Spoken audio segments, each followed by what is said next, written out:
c'est le plus grand explorateur de tous les temps. Lundi, 10 août de l'an 1519, l'armada des Moluques, ayant un équipage composé d'hommes de diverses nations, est prête à partir du port de Séville.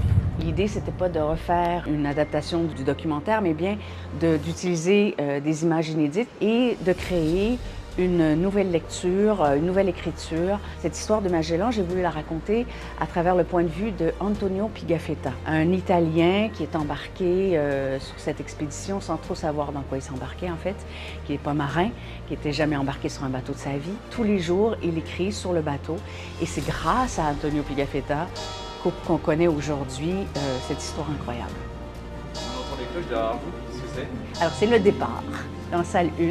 Il y a des départs toutes les 9 minutes. Cette salle commence avec les cloches de Séville et donc on embarque pour le voyage avec Antonio Pigafetta sur l'escadre de Magellan.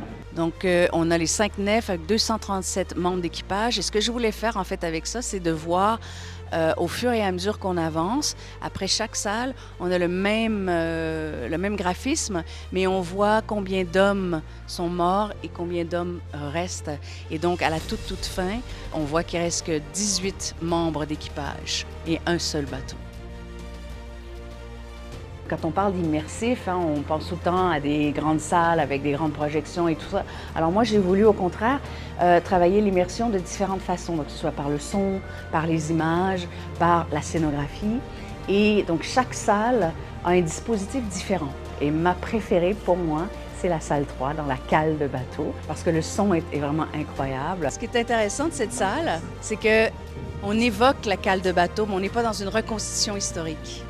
Magellan arrive sur l'océan tant espéré avec son armada réduite à 3 navires et 166 hommes, ne sachant qu'une chose, la distance considérable à parcourir pour rejoindre les Moluques. Aussi, j'ai fait un dispositif donc avec 6 écrans et des dessins d'Hugo Bienvenu. Avec les dessins d'Hugo Bienvenu, ça marche super bien.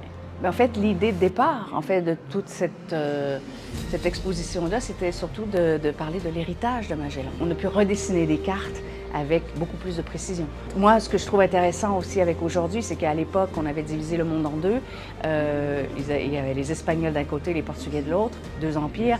Et donc, je trouve ça intéressant aussi qu'aujourd'hui, on s'aperçoit que l'histoire se répète. Il y a quand même des similitudes en fait intéressantes de replonger dans une histoire de 1519 et qu'au final, en sortant de cette expérience, on se dise « Wow, on est encore dans les mêmes... les mêmes batailles, oui. Géopolitiques. Ouais.